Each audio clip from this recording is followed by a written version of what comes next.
Vou falar do caso Almácega e non desde a filoloxía, non desde a historia, non desde o galeguismo, senón desde algo que é do que eu falo, que ten que ver co pensamento humano e a deriva social na que non paramos e pensamos. E é superinteresante. Eu vou usar este caso porque eu penso o mundo desde Galicia, logo penso nas cousas que vexo cerca, vale? Pero é para explicar un mecanismo social moito máis amplo. Que anotei porque é complexo, si? Hai moitas accións que parecen transformadoras, pero non o son porque operan dentro dun marco de pensamento e de actuación que existe e que non se cuestiona. O que Walter Benjamin chamaría cepillar a contrapelo non se fai dentro dos movementos identitarios. E ao non mover os marcos, retroaliméntase e, de normal, acaban cajándoa. Vou dicir cajándoa porque non quero ser moi académica. Veña. A idea é, decídese que se vai cambiar o nome con referencia relixiosa dun centro educativo, que é un xesto visible que reforza a nosa identidade e esa idea de que estamos nunha loita e facemos moitas cousas para mudar. Pero é esa idea que eu digo de facer cousas para que todo siga igual. Faise iso na contra de revisar, por exemplo, neste caso, a construción histórica dese topónimo. Que isto é moito máis cansado e obriga a mover os marcos, a reconfigurar todo aquilo que damos por bo. O primeiro, un movemento, porque somos laicos, sí, é recoñecible, faise rápido, reforza a identidade e dá capital simbólico. Mira, esta xente, sí, todo o que fai. E o segundo é un movemento incómodo, que obriga a unha cousa que é a autocrítica e a autorrevisión dese movemento identitario, que neste caso é ese movemento galeguista, que ademais é relativamente moderno e, efectivamente, haberá cousas que se fan mal e hai que revisalo. Sí. A sociedade tende a preferir o superficial, o simple, sí, é o inmediato. E isto falo moitas veces, a validación e toda esta leria. Aquí entra Bourdieu, sí, co seu, por exemplo, o campo académico, é o capital simbólico, e esas xerarquías, non, intelectuais.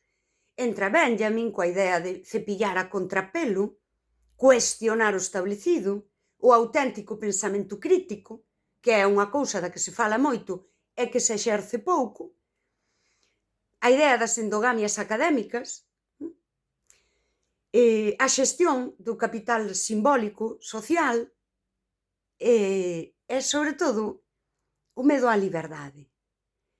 O medo a ampliar os marcos, o medo a ser libre, pensar libremente e pronunciarte. E aquí está o movemento circular de volver a Benjamin, é dicir, nomear as cousas para que entren á realidade social. E isto dá moito medo porque produce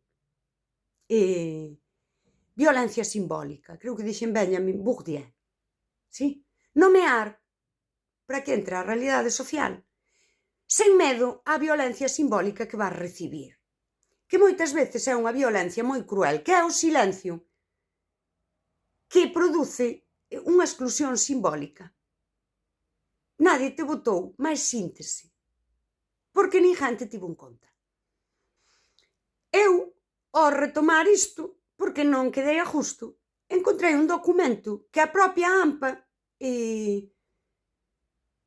fixo, recolliu cousas para explicar a mudanza, aínda que non hai que dar motivos, pois quixeron darlle un sentido á mudanza do nome do centro escolar. E atopan, e no documento, ademais, aparecen pegadas imaxes de como desde o século XVI aparece a palabra Almácega escrita con C cedilla, aparece tamén Almácega escrita con Z e Almácega. É dicir, podíamos dicir que ese topónimo eles van atopando que ten traxectoria histórica, pero o máis curioso é que a propia AMPA fala de que é un topónimo único en Galicia e comentan que posiblemente non teña nada que ver con Almáciga, que é un topónimo que atopamos nas Illas Canarias, en varias delas, que si é un fitotopónimo, ten que ver con un arbusto que é onde se saca unha resina que é a que se chama almáciga. Nun momento dado en Galicia, un filólogo publica un libro de fitotoponimia que recolle almáciga, no mesmo sentido que o atopamos nas Illas Canarias. Un fitotopónimo que ten que ver con ese arbusto. Aínda que en Galicia fala, pois, porque tamén é un significado de almáciga, a terra da sementeira. A propia AMPA di que no dicionario portugués aparece Almácega, aparece como Almácega e non como Almáciga, que é o nome do topónimo, e ten esa referencia hidráulica. É dicir, aquilo que eu supuxen está perfectamente documentado nun documento desta AMPA, que é unha referencia hidrolóxica que ten que ver coa orixe e co que ali había, non?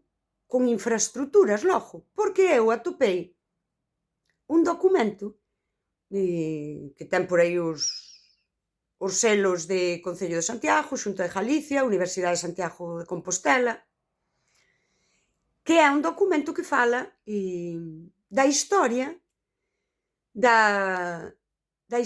hidrolóxica de todas estas redes hidrolóxicas de Santiago de Compostela. E aí recóllese que efectivamente houve uns depósitos na Almácega, máis modernos, e tamén, que é moi curioso, nas redes históricas falan da rede histórica de Belvís, que recollía a auga dun manancial da ladeira do Monte Almáciga, e tamén que a rede histórica de Santa Clara, cando sufre danos ao construir o colexio dos xordomudos, que isto creo que foi no 1600 e pico, bueno, non o sei, o que fixo foi, para suplir esas carencias de auga, conectar cunha arqueta que había no Monte Almáciga. É dicir, o Monte Almáciga xa tiña unha arqueta. Logo, temos as referencias filolóxicas, a palabra almácega, e temos tamén a historia hidrolóxica que nos di que o Monte Almáciga sempre estivo relacionado, sempre foi parte dese suministro de auga á cidade.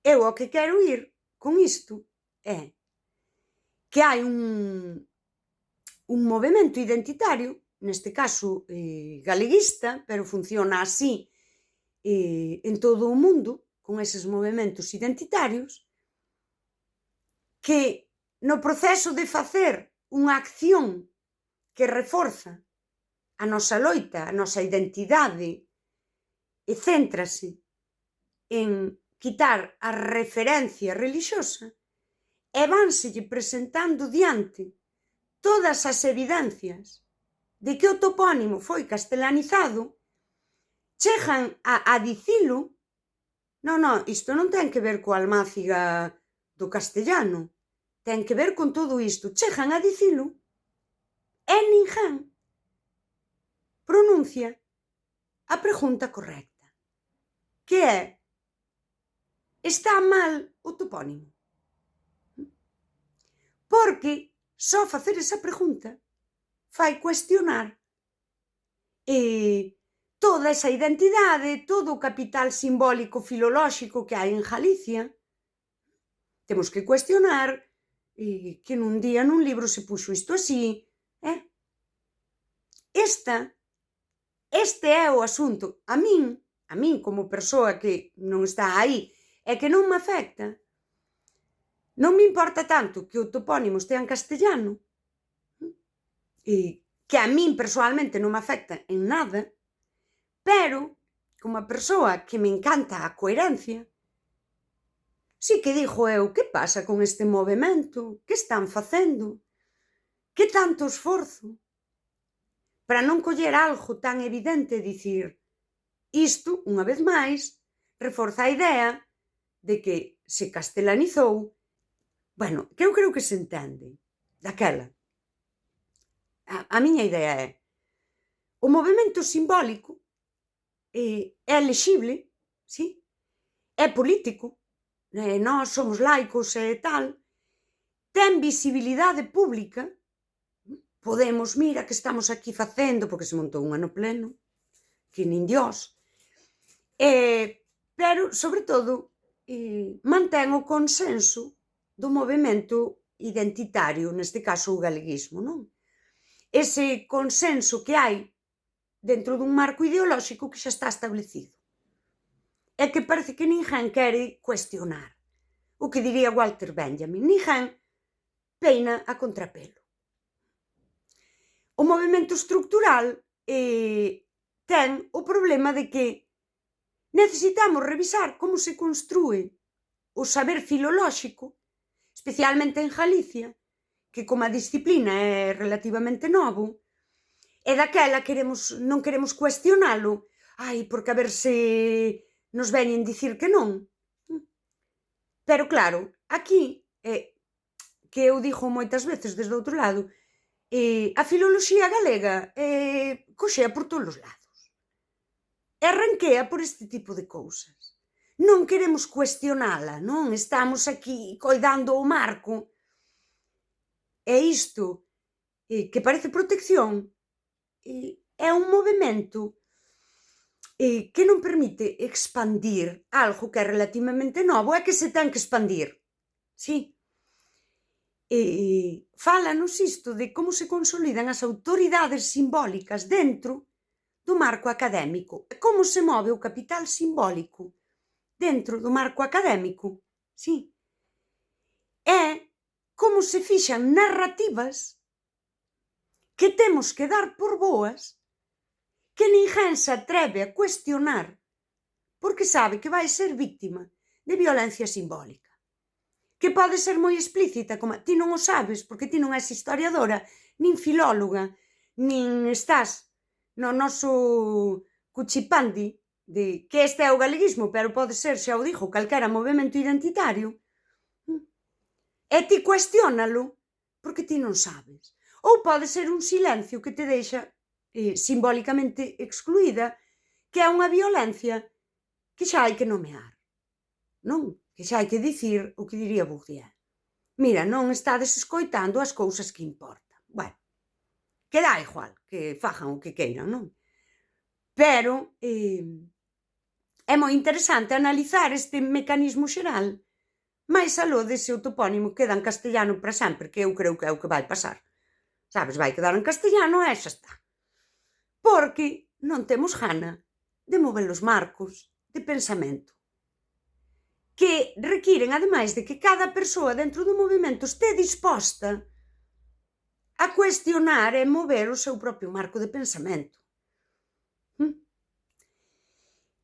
Eu anotei por aquí, por exemplo, porque a mí me parece grave é este tipo de facer cousas para que nada mude, sen tocar, de verdade, no fondo, son os que bloquean impiden procesos de produción de coñecemento. Producir coñecemento queda bloqueado. É aquí que chegamos e non imos mover máis. Iso ten que ver moito coa sociedade da validación inmediata, o capital simbólico para hoxe. Sí. A xente xa non quere trascender, non? Aquel pensamento lento doutros tempos, onde se buscaba unha trascendencia. Non trata de trascender, a xente quere o like hoxe, e quere o capital hoxe. Sí. E iso, efectivamente, rompe a produción de pensamento e de coñecemento humano. E reforza as inercias institucionais porque non as cuestiona. Pero as inercias institucionais, logo cando falamos de totalitarismo e todo isto, as inercias institucionais son tamén as inercias políticas, son as derivas políticas, que cando non se cuestionan van tendo eses tintes totalitarios, porque se retroalimenta o bo, pero tamén o malo. E todo se volve máis totalitario e tamén moito máis autoritario. As violencias simbólicas son cada vez máis grandes, porque son parte do movemento identitario. E explícanos tamén como funcionan as autoridades simbólicas. A autoridade simbólica, aí veñen eses autoritarismos. A autoridade simbólica cada vez é máis autoritaria, porque de arredor de si hai un movemento que non está disposto a peinar a contrapelo e a cuestionar as cousas que de verdade importan. Tomei unha nota para resumilo, que me parece superinteresante. Isto non é unha acusación, vale? É unha explicación de como o sistema de produción simbólica bloquea o sistema de produción de coñecemento humano e académico tamén. Sí, que é priorizar o visible fronte ao invisible. Un movemento visible político fronte a un traballo de despacho, de fondo, sí, que alguén recolle e fai. O conflito, claro, que dá capital simbólico, priorízase fronte ás revisións metodolóxicas. E a identidade visible fronte ás mudanzas sociais estructurais. E isto pasa nas relacións afectivas, nos traballos, en todo. E iso non é un topónimo, non é o galeguismo. É unha estructura de pensamento social que nos foi deixando e que nos deixa limitadas nun movemento no que nos autolimitamos para non cuestionar o establecido.